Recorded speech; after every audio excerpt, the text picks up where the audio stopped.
I'm Dr. M. Shweta, anesthesiologist and critical care specialist in LIMS hospital. మన దగ్గరికి almost patients అందరూ ఎమర్జెన్సీకి వచ్చినప్పుడు ఎట్లా మేనేజ్ చేస్తాం మన లిమ్స్ హాస్పిటల్లో ఒక ప్లాన్ ప్రకారం మేనేజ్ చేయాలి. ఇది ఇప్పుడు డిస్కస్ చేయబోతున్నాము. ఫస్ట్ పేషెంట్స్ అందరూ ఒకేసారి ఒక 10 పేషెంట్స్ 11 పేషెంట్స్ అట్లా ఒకేసారి క్యాజువాలిటీకి వచ్చినప్పుడు మనం దాన్ని ఎట్లా చేయాలి మేనేజ్, ఎవరికి ముందు ప్రయారిటీ ఇవ్వాలి. ఇప్పుడు మన స్టాఫ్ కొంతమంది ఉంటారు, 5 మెంబర్స్ 6 మెంబర్స్. సో వాళ్ళకి ఎట్లా రోల్ అనేది అసైన్మెంట్ చాలా ఇంపార్టెంట్. అంటే నువ్వు ఈ రోల్ ప్లే చేయాలి, నువ్వు ఈ రోల్ ప్లే చేయాలి, నువ్వు ఇది చూసుకోవాలి, ఇది చూసుకోవాలి. ఆ అసెస్మెంట్ కూడా మనకి చాలా ఇంపార్టెంట్ హాస్పిటల్లో. ఎందుకంటే మనకి పేషెంట్స్కు ఎవరికి ప్రయారిటీ ఇవ్వాలి, ఎవరిని ఫస్ట్ తీసుకోవాలి, ఫస్ట్ ప్రయారిటీ ఎవరికి ఇవ్వాలి అనేది చాలా ఇంపార్టెంట్ హాస్పిటల్లో, క్యాజువాలిటీ ఎస్పెషల్లీ క్యాజువాలిటీలో. సో మనము ట్రైనింగ్ కూడా స్టాఫ్కి కమ్యూనికేషన్ అంటారు, కమ్యూనికేషన్ ఎట్లా చేయాలి. నర్సింగ్ స్టాఫ్ కూడా మనకి ట్రైనింగ్ ఇవ్వాలి. మనం ఫస్ట్ ఎట్లా అసలు నిజంగా ఈ ఎమర్జెన్సీ వచ్చినప్పుడు నువ్వు ఎట్లా రెస్పాండ్ అవ్వాలి, డాక్టర్ ఎట్లా రెస్పాండ్ అవ్వాలి అనేది ఒక ట్రైనింగ్, ఒక సినారియో క్రియేట్ చేసుకొని మనమే అట్లా ఇస్తే చాలా ఇంప్రూవ్మెంట్ అనేది ఉంటుంది.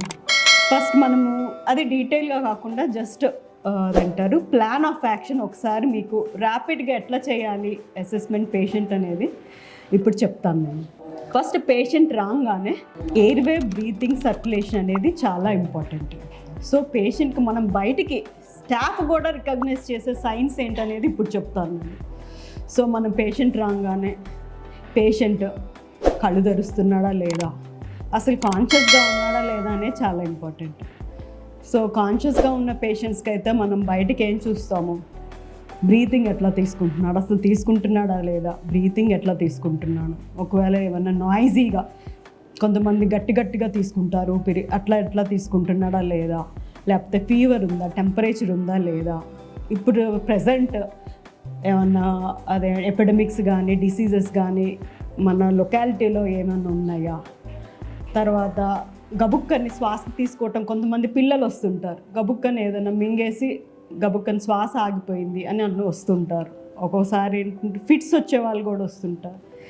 సో ఇవన్నీగా ర్యాపిడ్గా మనం అసెస్ చేసుకోవాలి. తర్వాత ర్యాపిడ్గా అసెస్ చేసుకున్న తర్వాత మెయిన్గా ఒక స్టాఫ్ను, ట్రైన్డ్ స్టాఫ్ని ఒకటి బీపీ చూసుకోవటం, హార్ట్ రేట్ చూసుకోవటం, తర్వాత సాచురేషన్ చూసుకోవటం, ఇవన్నీ చాలా బేసిక్ వైటల్ సైన్స్ అనేది చూసుకోవాలి పేషెంట్కి ర్యాపిడ్గా. చూసుకున్న తర్వాత ఏం చేయాలి అని అంటే ఎయిర్వే అని ఏమైనా బ్రీతింగ్ ప్రాబ్లం వస్తే ఆక్సిజన్ పెట్టడము, లేకపోతే అదే అంటారు ఇంకా ఆక్సిజన్ మాస్క్ సరిపోకపోతే పెద్ద మాస్క్ ఉండేది 100% ఆక్సిజన్ ఇచ్చే మాస్క్ పెట్టడము చేయాల్సి వస్తుంది. తర్వాత ఏంటంటే మనకున్న తర్వాత ఏంటి ప్లాన్ ఆఫ్ యాక్షన్, ఎట్లా ప్లాన్ చేయాలి ఇలాంటి పేషెంట్స్ని. ఒకవేళ కాన్షియస్గానే ఉన్నాడు, ఈ బ్రీతింగ్ ప్రాబ్లమ్స్ అన్నీ ఉన్నాయి, సో మనము ఏం చేయాలంటే మానిటర్ కనెక్ట్ చేసుకొని ఏమన్నా అల్ట్రాసౌండ్ కావాలా, ఎక్స్రేస్ కావాలా, తర్వాత ఇంకేమన్నా అవసరమా అనేది అసెస్ చేసుకోవాలి. అది డాక్టర్ లెవెల్లో జరుగుతుంది. తర్వాత ఏం చేయాలి అని అంటే సర్క్యులేషన్. ఒకవేళ నిజంగానే ట్రామా పేషెంట్ వచ్చాడు, ట్రామా పేషెంట్ ఒకసారి అంటే ఫేస్ మొత్తం ఇంజరీస్ అయ్యి ఉంటాయి, వాళ్ళకి ఎట్లా ఉంది పేషెంట్, బ్రీతింగ్ తీసుకుంటున్నాడా లేదా, లేకపోతే వాళ్ళ బ్లడ్ ప్రెషర్ ఎట్లా ఉంది. తర్వాత బ్లడ్ ప్రెషర్ తక్కువగా ఉంటే వైడ్ బోర్ క్యానులాస్ అని ఉంటాం, క్యానులాస్ పెట్టేసి ఫ్లూయిడ్స్ ఇన్ఫ్యూజ్ చేయటం. తర్వాత హెచ్బి ఎట్లా ఉంది మెయిన్. తర్వాత ఇన్వెస్టిగేషన్స్ వస్తాయి, ఇన్వెస్టిగేషన్స్ ఇంకేమన్నా చేయించాలా, సో పొట్టలో ఏమన్నా బ్లీడింగ్ అవుతుందా లేదా, అసలు మెయిన్ వైటల్ సైన్స్ చూసుకున్న తర్వాత ఇవన్నీ కూడా మనకి చాలా ఇంపార్టెంట్. ఒకవేళ నిజంగా ఎయిర్వే బ్రీతింగ్ ఇంపార్టెంట్ కాబట్టి మనం ఏబీజీ, ఒకవేళ అదర్ అసెస్మెంట్ ఇన్వెస్టిగేషన్స్ ఇంకా ఏబీజీ చేసుకోవాలా, లేకపోతే క్యాప్నోగ్రాఫ్ అంటారు, PCO2 అనేది బిల్డప్ అవుతూ ఉంటుంది సరిగ్గా బ్రీతింగ్ చేసుకోలేని పేషెంట్స్కి. సో ఆ క్యాప్నోగ్రాఫ్ కూడా అవైలబిలిటీలో ఉందా లేదా. ప్లస్ ఇవన్నీ ఒక ఎత్తు అయితే మన దగ్గర ఉన్నవి మన ఎక్విప్మెంట్ అంటారు. ఎక్విప్మెంట్ అనేది ఎమర్జెన్సీలో ఏమేమి ఇంపార్టెంట్, ఎయిర్వేకి కొంత ఎక్విప్మెంట్ కావాలి, సర్క్యులేషన్కి కొంచెం ఎక్విప్మెంట్ కావాలి, తర్వాత ఇంకేమన్నా ఇన్వెస్టిగేషన్ చేయాలంటే అవన్నీ ఇన్వెస్టిగేషన్స్ మన అందుబాటులో ఉండాలి. లిమ్స్ హాస్పిటల్లో అన్నీ అందుబాటులో ఉన్నాయి.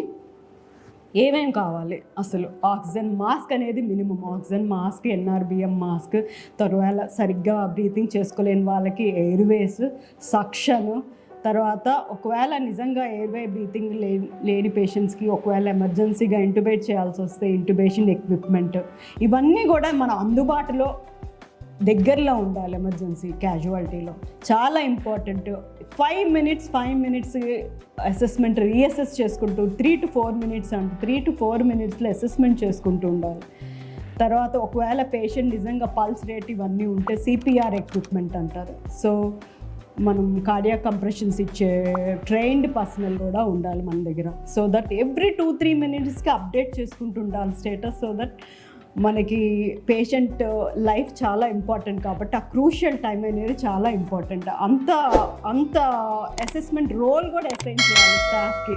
సో దట్ నువ్వు ఇది చేయాలి, ఇది రెడీ పెట్టాలి అని మనం ముందే ట్రైనింగ్ ఇచ్చుకోని స్టాఫ్ని. ఇదంతా కూడా క్యాజువాలిటీ మేనేజ్మెంట్లో ఒక పార్ట్ అన్నమాట. సో ఈ ట్రైనింగ్ కూడా చాలా ఇంపార్టెంట్. సో అవసరమైతే ఇంకా అప్డేట్ ఇన్వెస్టిగేషన్, సిటీ స్కాన్ అవసరమైతే ఒక్కొక్కసారి ఏంటంటే హెడ్ ట్రామా అయిన పేషెంట్స్కి ఏంటంటే ఎమర్జెన్సీగా సిటీ స్కాన్ కూడా అవసరం పడవచ్చు. ఎందుకంటే అసెస్మెంట్ అనేది చాలా ఇంపార్టెంట్ క్రూషియల్ స్టేజ్లో. స్పైన్ ఏమైనా ఇంజరీస్ ఉన్నాయా, హెడ్ ట్రామా అయిన పేషెంట్స్కి సిటీ స్కాన్ అవైలబిలిటీ, ఇవి కూడా చాలా ఇంపార్టెంట్ క్యాజువాలిటీ మేనేజ్మెంట్లో. ప్లస్ ట్రైన్డ్ స్టాఫ్ చాలా ఇంపార్టెంట్ హాస్పిటల్లో. ఎందుకంటే 2 to 3 minutes అనే ఆ టైం గ్యాప్లో కూడా మనము ఎమర్జెన్సీగా మేనేజ్ చేసుకుంటూ ట్రైనింగ్ ఇచ్చుకుంటూ పేషెంట్ లైఫ్ సేవ్ చేయటమే మన ముఖ్య ఉద్దేశం. Thank you.